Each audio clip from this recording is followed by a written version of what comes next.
The morning Mallory left for Austin started like any other, except it didn't. You know that strange feeling you get when the rhythm of your life skips a beat? When something's just a hair off, but you can't say why? That was me, standing in the doorway of our bedroom, watching my wife zip up her suitcase with just a little too much urgency. It was 6:12 a.m. The sky outside was still half asleep, and the air had that early fall chill, but she was already fully dressed, hair curled, makeup flawless. She hadn't even had coffee yet. Mallory always needed coffee. "Did you sleep at all?" I asked, leaning against the frame, trying to keep my voice casual. She didn't answer at first, just kept rummaging through drawers like she was on a timer. Then, without looking at me, she said, "Barely. I wanted to get everything done last night, but Nathan kept making last-minute changes to our deck." Nathan, her new colleague, the one she suddenly had weekly dinner meetings with, the one she never mentioned until a few months ago, and then couldn't stop mentioning. "Right?" I muttered, forcing a nod. "Of course." On the bed next to her suitcase was that black dress, the one with the low-cut back and the subtle shimmer. The same dress she wore on our anniversary last year when we went to that fancy rooftop place in Dallas. She looked incredible that night, so beautiful it made my chest ache. That dress had meaning. It was ours. Seeing it laid out like a business casual option didn't sit right. "You bringing that for the conference?" I asked. She looked up at me for a second, too quick, then gave a little laugh, like I was being silly. "There's a formal dinner Thursday night. One of the sponsors is throwing it. I figured I'd bring something nice." "Nice?" I echoed, and forced a smile. I stood there, watching her shove things into the suitcase faster than necessary. She packed like someone trying to finish before they got caught, though I couldn't say what I expected her to be caught with. "Need help with anything?" She hesitated, just for a beat, then said, "No, I've got it." And then she caught herself and backtracked, her voice sweeter now. "Actually, yeah. Would you mind putting this in the trunk? I'm gonna grab my charger." She gestured toward the suitcase, zipped up now and sitting on the floor. I picked it up and carried it to the garage, rolling it across the concrete. That's when it happened. I lifted it to angle it into the back seat of her car, and something slipped out from a side zipper, clinked on the floor next to my foot. It was a hotel key card, white, with a little blue logo on the corner and the words, "Hyatt Regency San Antonio Riverwalk." Not Austin, San Antonio. I bent down slowly, staring at it for a long second before picking it up. I turned it over in my fingers. No room number written on the back. Just that familiar plastic feel and that faint click of recognition in my chest. The one that comes when your gut finally has evidence. Before I could call out to her, she stepped into the garage. Her eyes went to the key card instantly. She crossed the floor casually, no flinch, no panic, and plucked it from my hand like it was a grocery receipt. "Oh," she said lightly, already turning to toss it into the glove box. "That's from my last trip. I forgot it was in there." "Last trip?" I asked, still frozen. "San Antonio. Last quarter's investor dinner. I told you about it, remember?" She said, not missing a beat. "I stayed an extra day for networking stuff. Must have left that in the side pocket." I wanted to say something, ask more questions, but the way she smiled at me, calm and composed, made my doubt feel suddenly awkward. She was acting like I was the one who'd made it weird. "You okay?" she asked, brushing a curl off her shoulder. "You look like you saw a ghost." I swallowed. "No, I'm good. Just early." She leaned in and kissed my cheek. Not a long kiss, not a real one, the kind you give a relative at Christmas. Then she laughed softly and added, "You're getting paranoid, babe. Don't worry. I'll call you when I land." She got in the car, started the engine, and waved as she pulled out of the driveway like nothing had happened. But something had happened. That key card hit the floor like a truth I didn't want to face yet. Not in full. Not all at once. Still, I felt it. In my stomach. In my chest. In that strange, icy ache in my spine that hadn't been there in years. Something about this trip wasn't right. I went back inside, sat at the kitchen counter, and stared at the untouched mug of coffee she'd made for me. A million thoughts ran through my head, but none of them stuck. I told myself it was nothing. I told myself I was overthinking. I even texted her a little heart emoji when she sent just boarded. Love you. 15 minutes later. But the image of that black dress on our bed kept flashing in my head. That, and the way she didn't even blink when the keycard fell out. She wasn't nervous. That's what scared me the most. She didn't panic because she didn't need to, because she had an answer ready, because maybe she'd done this before. After she left for Austin, I told myself I was being paranoid. I told myself the keycard meant nothing, that it really was from an old trip. I told myself a lot of things. But the mind's a funny thing. Once it gets a grip on doubt, it starts digging through everything you thought was settled. And it finds things. Things you overlooked. Things you didn't want to see at the time. I sat on the couch with the TV on mute and stared at the wall like it might give me answers. Instead, it gave me memories. Memories that, under a new light, looked different. Like puzzle pieces forced into place. The first one that came to me was a few months back. I'd gotten home from work late, around 8:30. Mallory was already there, curled up on the couch in sweats, laptop open. She said she'd skipped the gym because she had calls with investors. When I kissed the top of her head, she flinched a little. At the time, I thought nothing of it. Now I remember she'd just gotten out of the shower, her hair still damp, smelling like hotel soap, not her usual vanilla and jasmine shampoo. I remember asking, "Long day?" And she just smiled and said, "Brutal, but productive." Then there was that Sunday. She never worked Sundays. That was always our rule. A boundary we kept no matter what. We had brunch, grocery runs, Netflix, chores. A little slice of normal in a life that often moved too fast. But one Sunday, maybe 6 or 7 weeks ago, she got up early, full face of makeup, hair done like she had somewhere to be. She said she needed to swing by the office, something about prepping for an early Monday call. "I'll only be a couple hours," she'd said. She was gone 6. When she came back, she smelled different. Not her perfume, something else. Masculine. Sharp. Like wood and spice and something faintly metallic. She said she'd stopped at the gym after the office and took a shower there, which struck me as odd even then. Who works out in a full face of makeup? Still, I believed her. That's the thing, I wanted to believe her. She was my wife. My partner. The person I thought would never lie to me about anything that mattered. So I swallowed the discomfort and let it fester. And then there were the phone calls. Lately, her phone lived screen down. Always on silent. If it lit up while we were together, she ignored it. She used to leave it charging on the nightstand right next to mine. Now it stayed in her purse, or worse, carried with her into the bathroom, the closet, even when she was just walking upstairs to grab socks. One night I asked her about it, joking, kind of, "New habit, huh? Phone glued to you like it's a limb." She shrugged and said, "Just trying to stay on top of work stuff. It's been crazy lately." Then she kissed me on the forehead and went back to texting, turning slightly away from me. But there was one moment that wouldn't let me go. About a month ago, we were lying in bed.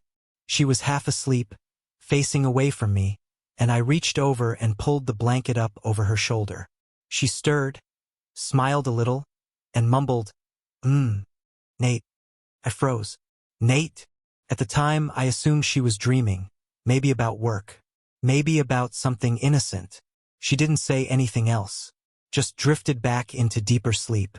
I lay there for almost an hour staring at the ceiling, waiting for her to say something else. She didn't. I never brought it up. I told myself it didn't mean anything. But in hindsight, it's like every red flag I ignored had been lining up quietly, waiting for this moment to crash down all at once. Nathan, the colleague, the one who suddenly became the main character of her work stories. At first, he was just a name. Nathan said the client was tough. Nathan's deck had that slide I told you about. Nathan brought donuts for the team today. Then his name became more frequent. Then she stopped saying his name altogether and just started calling him my coworker or the team, like she was trying to de-emphasize him, make him disappear. Too late. The damage was done. He was already branded in my mind. Even her style changed. She got a new haircut about 2 months ago, shorter, layered with a soft curl. Not something she ever mentioned wanting. When I complimented it, she said, "Thanks, just wanted to try something fresh." But I saw it. I saw how she lingered in the mirror a little longer after getting dressed. How she bought new lingerie she never wore for me. How she started wearing heels to the office again when she'd been doing flats for years. The shifts were subtle. Small enough that I could chalk them up to normal life changes. But when you stack them together, they become something else entirely. They start to form a shape that looks like distance. Like a wall growing between us brick by careful brick. The worst part is I didn't see it clearly until she left for this trip. And now I couldn't unsee it. Even the way she texted had changed. She used to be chatty, silly, affectionate. Our texts were filled with inside jokes, emojis, memes, random pictures of things that made her think of me. But lately, her replies were short, polite, efficient. Me, hope your flight was smooth. Let me know when you get to the hotel. Her, just got in. Heading to dinner with the team. Love you. No heart. No follow-up. No picture of the room like she used to send. I found myself staring at the text longer than I should have, trying to decode it for tone. Did she really mean love you? Or was it just autopilot? I opened up our old texts, scrolled back months. The change was undeniable. Back then, her. Miss your dumb face already 2 hearts. Her. Counting down the minutes till I can wrap around you again. Her. Nathan said something today that made me realize how lucky I am to have you. Like actually, you're the best thing in my life. And now, it was like those words had belonged to someone else. Someone who existed in a timeline that no longer intersected with mine. That's when I did something I never thought I'd do. Something I swore I'd never become the kind of man to even consider. I opened up our shared iCloud account and double-checked that family sharing was still active. It was. She hadn't turned it off. I stared at the Mallory's iPhone location pin for a long time. Just hovering there. Blinking on a map like a heartbeat I no longer trusted. She said she was staying at the downtown Hilton, where the conference was being held. But part of me already knew. If I tapped that location, I wasn't going to see downtown. Not where the sessions were. Not where the sponsors were. But I hadn't tapped it. Not yet. I wasn't ready. Not quite. I was still sitting in the what-if space. The quiet, painful in-between where hope and suspicion claw at each other. But I knew myself well enough to understand. The moment was coming. The one where I'd have to look. Where I'd have to confirm what my gut already knew. Because all the signs were there. The changes. The late nights. The perfume. The secrecy. The keycard. Nathan. The way she whispered his name in her sleep like a promise. Something was happening. I just didn't know how much I wanted to know the truth. Not yet. I stayed glued to the apartment for 3 days, pretending to be busy while my brain ran a film of everything I'd seen and remembered. The key card, the dress, the whispered name, each image looped like a broken track. On the 4th day, I gave myself permission to stop pretending. I was done with the limbo. If there was a doubt left, I needed to K*LL it. I opened the family sharing app and my hands shook as I hit Mallory's location. For a second the map hung there like a question waiting to be answered. Then the pin moved. Not to the Hilton downtown. Not to the conference center where the sessions were held. The dot skated across town and stopped at a crescent of water, Lake Austin, where there was a small boutique hotel tucked among the trees. It was the place you came to get away, not the place you came to conference network in a ballroom. I felt emotion in my chest like a tide changing. I watched the little live feed on my laptop, the parking camera at the hotel. Grainy, black and white. A sedan eased into a spot. The door opened, and there she was, Mallory stepping out, hair down, wearing the black dress. My throat tightened, and the world narrowed until all I could see was her. Next to her stood Nathan. He had a bottle in one hand and 2 plastic tumblers in the other, like the 2 of them were returning from a small victory. They hugged. Then he handed her a glass. They laughed like people who shared an inside joke. They walked toward the lobby together, shoulders touching. They didn't look like co-workers. They looked like something else entirely. My hands went cold as I scrolled through her social feed. A coworker had posted a photo later that night. A *T from a balcony. String lights, a river in the background, and two tall figures leaning close. The caption said, "Evening by the water with Mallory." What a night! It was casual. Not a confession, but enough. The comments pooled around it like tiny whispers. One of them, from a different colleague, read, "Best collab yet. San Antonio project was a blast, winky face." I printed the parking feed frame, the photo, and every breadcrumb I could find. I assembled them into a folder like evidence on a detective show, dates, timestamps, and the exact times their cars had been logged. My pulse hammered in my ears the whole time, but with each piece of proof, the knot in my stomach turned into a different sensation. Clarity. I called HR. I felt petty for a second, like dragging private life into a professional channel. But then I reminded myself that this was about integrity. If one of their stars was lying about business travel to rendezvous with a colleague, the company needed to know. No one in our town was immune to the gossip that followed a scandal at a banquet. Better they hear it from me than from some rumor mill. HR emailed back an automatic reply the first hour. Then a human answered. A sober-sounding woman asking for details. I sent everything, *TS, camera frames, the social posts, the route from the family sharing log. "We'll look into it," she wrote. "And we'll keep this confidential." I wanted to go in person. I wanted to march into the HR office, toss the printed photos onto the table and watch their faces change. But I didn't. I sat at home feeling like I'd set a trap and was waiting to see which way the mouse would run. That evening, the company party started. I knew the banquet was scheduled for 7 p.m., and Mallory had texted earlier that day. "Last night of the conference. Presentation went well.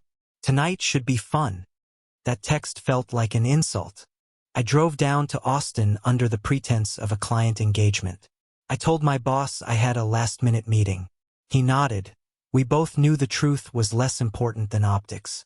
I walked into the hotel ballroom with my heart beating a steady, irregular rhythm and stood at the back of the room where I could watch without being noticed. Mallory arrived in a flash of glam, her dress real and radiant, hair pinned up just enough to feel formal. Nathan was beside her, confident, his hand resting near her lower back. They moved like a pair who'd been choreographing small displays for weeks. She smiled at him in a way I'd once smiled at her, and I felt something inside me thin and sharp, like a blade that cut air. For most of the evening they performed perfectly, the polished partners presenting a case study, laughing at the right moments, posing for photos. I watched friends and colleagues cluster around them like planets around the sun. But later, as if a signal had passed through the crowd, a speaker at the podium paused and said those words that changed everything. "We'd like to thank Mallory and Nathan for their leadership on the San Antonio project." The room's hum shifted. People's heads turned. The applause sounded routine, but eyes found their way to us and lingered. I felt Mallory's smile falter. Her laugh hit a flat note and then died. It happened fast after that. Texts from colleagues started to pop up on my phone. *TS of an internal chat thread where someone had posted a hotel booking showing both Mallory and Nathan checked into the same room in San Antonio.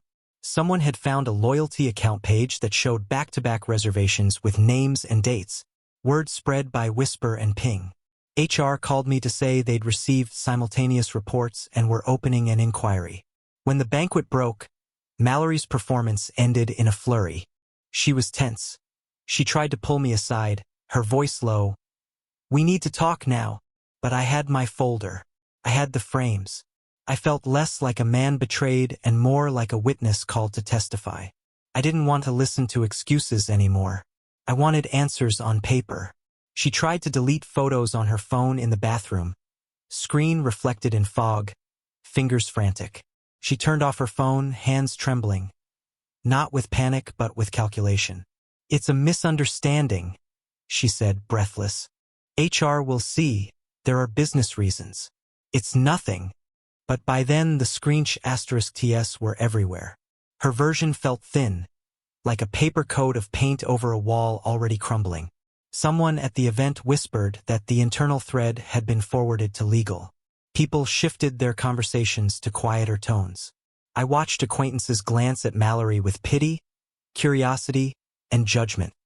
Expressions that leave permanent prints on you. That night I sat in my car and let the rain blur the banquet lights. I opened the glove compartment, stared at the printed frames, and exhaled. The evidence was ugly and necessary. I didn't want spectacle, just truth. By morning HR confirmed the hotel records. The company placed Mallory and Nathan on leave pending inquiry. She sent one message, "I'm so sorry." I didn't answer. I sat with the folder and felt a cold, small relief, like light finally pouring into a room I'd fumbled through. Not triumph, just the clarity I needed to choose what came next. The night I arrived in Austin, I felt like an intruder in my own life. Mallory didn't know I was there, and that was the point. I didn't want to fight. I didn't want answers. Not yet. I wanted to see it for myself. See her without the mask, the performance she gave when she was home. I wanted to observe the version of her that existed when she thought I wasn't looking. The company banquet was being held at the Fairmount downtown, a high-rise hotel with an open-view ballroom that glittered like a snow globe from the outside. I called in a favor with an old friend in events who got me on the guest list. No one batted an eye when I walked in, just another +1 in a dark blazer blending into a crowd of handshakes and champagne. From the moment I stepped through the doors, I knew I'd done the right thing by coming. There she was, Mallory, center of attention. She looked beautiful in a way that made me sick. Confident, composed. That black dress again. Our dress. Hugging her like she wore it for someone else now. And maybe she did. Her laugh echoed above the low hum of conversation, effortless and warm, as if she didn't have a single secret to hide. Beside her stood Nathan again. He was too close. His hand grazed the back of her arm as he leaned in to speak to her, and she tilted her head just slightly, like it was natural. Comfortable, like they were a pair. I watched as she greeted executives and partners, moving through the room like she belonged to it. Her smile was calculated, not fake, but deliberate. She knew how to win people. I used to admire that. Now it looked like manipulation dressed in charm. Every time I saw her touch Nathan's arm, laugh at his jokes, or lean into his shoulder, it was like watching a home movie from a life I wasn't part of anymore. I had become a ghost in my own marriage. I stayed near the back of the room, lingering by the bar, pretending to text as I watched.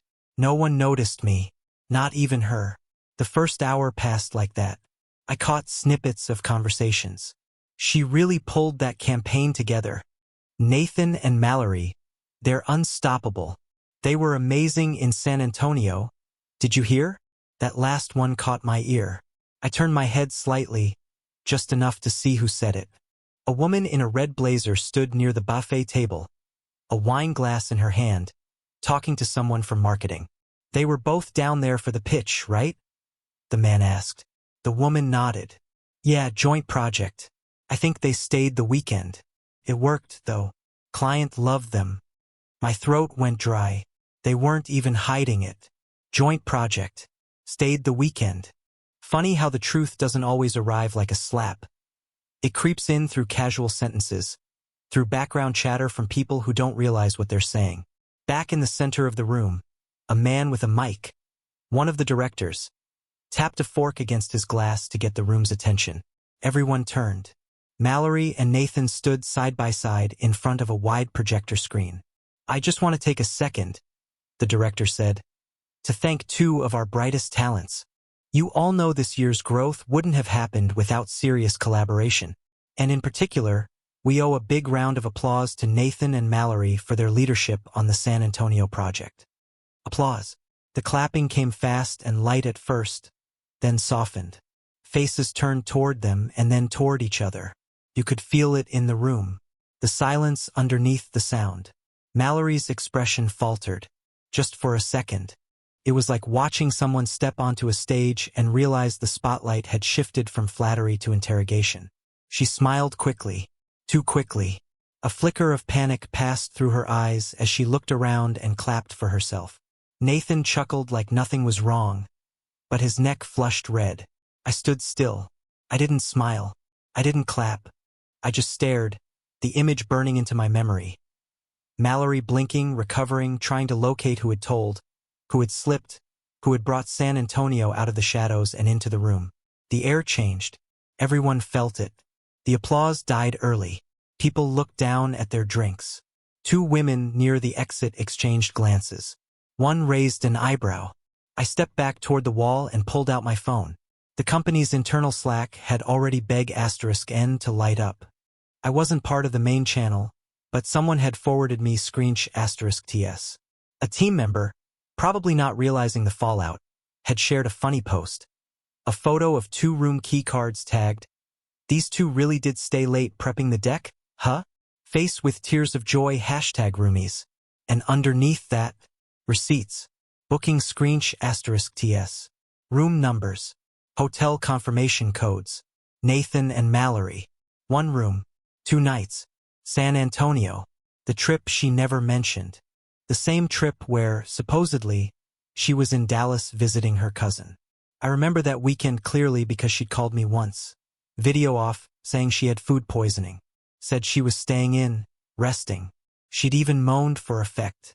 I had stayed home that weekend making her favorite soup so it would be ready for her when she came back.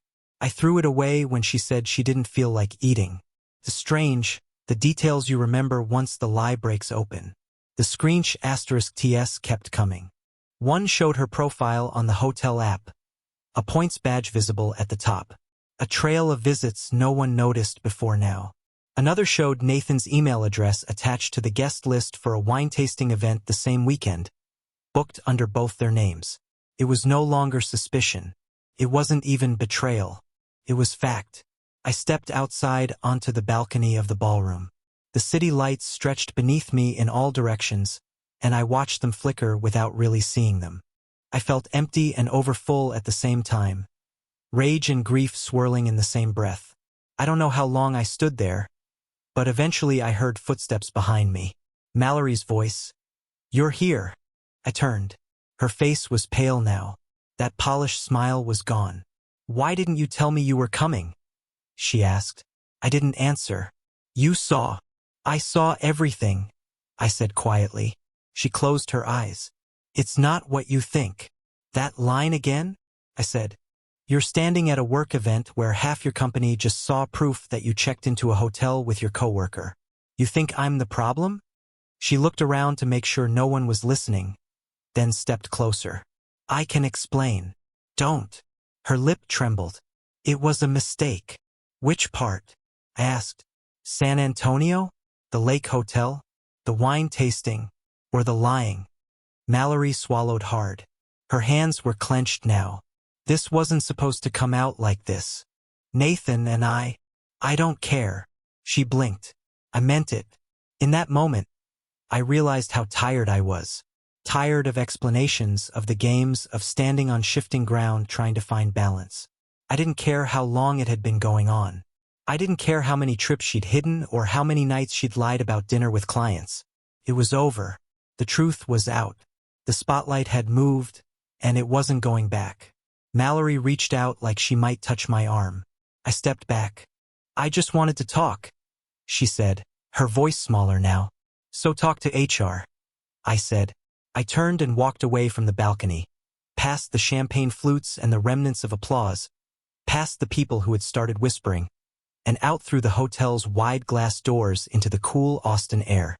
The night didn't feel heavy anymore. Felt like the first real breath I'd taken in months. The day after the banquet, the office buzz didn't just ripple. It roared. *TS of Slack messages had made their way across departments faster than any official email ever could. Mallory and Nathan weren't just names anymore. They were keywords in a company-wide scandal. People pretended to be surprised, but I could tell from the tone of the posts and the speed of the gossip. Most weren't. They'd seen the way the two of them stood too close in meetings, heard the extra warmth in their jokes. Some had probably even noticed that both of them disappeared during the same coffee breaks or came back from client lunches flushed and smiling. The only person who seemed shocked was Mallory. That morning, she called me. I didn't answer. Then she texted, "Please, just talk to me. I need to fix this." Fix? It wasn't a broken glass. It wasn't something you glue and promise to be more careful next time. It was something else entirely. Something that lived behind my eyes now, making it impossible to look at her the same way. By noon, her work email signature had quietly vanished from the internal directory. An investigative leave notice went out to department heads. The HR director confirmed what I already knew. The security department had validated the hotel records. Both names. 1 room. 3 nights. Charges billed to the company card for 2. That was enough to trigger an internal audit. I didn't smile. I didn't even feel relief. It was more like watching someone fall off the pedestal they built themselves. 1 tile at a time. By the time Mallory got back from Austin that evening, she was unraveling. She walked into the house like a stranger who used to live there. Same coat, same shoes, but her presence felt hollow. No breezy, "Hey babe." No kiss hello. No clatter of heels tossed by the door. Just a quiet closing of the door and the weight of silence stretching across the room. I was sitting at the dining table with a copy of the printed hotel itinerary in front of me, right next to her name and Nathan's. She looked at the paper, then at me. "I didn't sleep with him," she said instantly, like she was continuing a conversation from her head. I didn't say anything. "We were working," she added, voice tight. "That's why we stayed in the same room. The budget was tight. That's literally all it was." "1 king bed," I said. Her jaw tightened. "You really want me to believe the company paired you 2 up like that on purpose?" I asked. "Or was it just convenient?" "It wasn't." She stopped herself, then exhaled hard. "You don't understand what it's like, trying to keep up in that environment. Everyone's chasing the next win. Everyone's got a partner. Nathan and I, yes, we got close, but it was about the job. He was there. You weren't." There it was. The sentence she'd been dancing around for weeks. "You weren't there." I didn't rise to it. I just looked at her and asked, "Did you ever intend to tell me?" She looked down at the floor. "I don't know." That was the truest thing she'd said all week. "I didn't want to hurt you," she added. "It just happened. And then things got complicated." I let the silence stretch. I wanted her to hear it, to feel how loud it got when there was nothing left to say. "I'm going to clear things up with HR," she said finally. "This is all being blown out of proportion." "It's not," I said calmly. "I already sent them everything." She blinked. "You what?" "The photos, the key card, the travel history, timeline. I kept records." "You?" She stopped, processing. "Why would you do that?" That surprised me. "Because I'm not covering for you. Not anymore." Mallory looked like she'd been slapped. Her face flushed, then went pale. "Do you know what this will do to my job? Do you know what it did to our marriage?" We stared at each other across the table, the distance between us feeling bigger than any room we'd ever stood in. The next few days blurred. She started damage control mode almost immediately. She deleted every photo of her and Nathan on her social media accounts. Group sh*TS, candid work selfies, even an old photo of the 2 of them at a team-building retreat. Her Instagram went dark. Her Facebook settings changed to private. Then she started calling people. She tried to get ahead of the story, framing it as a misinterpretation, a logistical mix-up, a messy coincidence. She told her coworkers that HR was blowing it out of proportion and that she and Nathan were just close collaborators being targeted because of office politics. But the facts were louder than her spin. People remembered the timing, the trips, the matching stories, the Slack messages, even the way she touched his shoulder during presentations. They started piecing it together. One colleague, a friend of mine actually, sent me a message late one night. "Hey man, I didn't want to say anything before, but yeah, we all kind of saw it coming. Not like this, but yeah." That "yeah" said more than anything else. Mallory's story collapsed when the hotel confirmed everything in writing.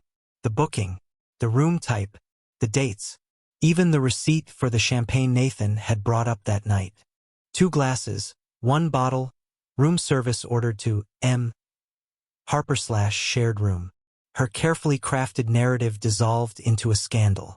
Within the company, The shift was fast and brutal. She went from being the department's favorite, confident, charming, high-achieving, to a cautionary tale passed around in whispers. One director removed her name from a future client-facing project. Another closed comments on her leadership presentation. Her team Slack renamed their group chat from Harper's Hustlers to just Team Dev. She tried to act unaffected, but I saw it. I saw the cracks forming. She paced around the house more, slept less, started answering her phone in the bathroom. Her voice was always hushed now, like she didn't want even the walls to hear. And then came Nathan's email. It arrived on a Thursday night, long after she'd gone upstairs to shower. The subject line, "I didn't know." Inside, "I didn't realize she was still married. I would never have." I stopped reading there. I forwarded it to myself. Archived the thread. Mallory never mentioned that he wrote to me. She probably didn't know he did. Maybe she assumed he'd ghost me like he was starting to ghost her. And he was. I saw her texts. The desperate "can we talk" messages. The "are you okay?" The "call me" messages that never turned blue. She was spiraling. At home, she tried to pretend things were normal. She cooked. She made jokes. She watched reruns like nothing had changed. But I wasn't laughing. I couldn't unsee what I'd seen. I told her I was meeting with HR again just to finalize the record. That night, she asked, "Do you really think I'm a bad person?" I didn't answer right away. She looked at me like she was begging to be seen as something other than what she'd become. "No," I said finally. "I think you made choices, over and over, and now they've made you." She wiped at her eyes quickly, pretending not to cry. "I wish I could take it back." I know. That was the last conversation we had that week. By Sunday, she'd packed a suitcase and left to stay at her sister's. No big scene. No bags thrown. Just a closed door and a note on the counter that read, "I need space to fix this. Please don't give up on us." But the house didn't feel like it was missing someone. It felt like it had been exhaling for the first time in months.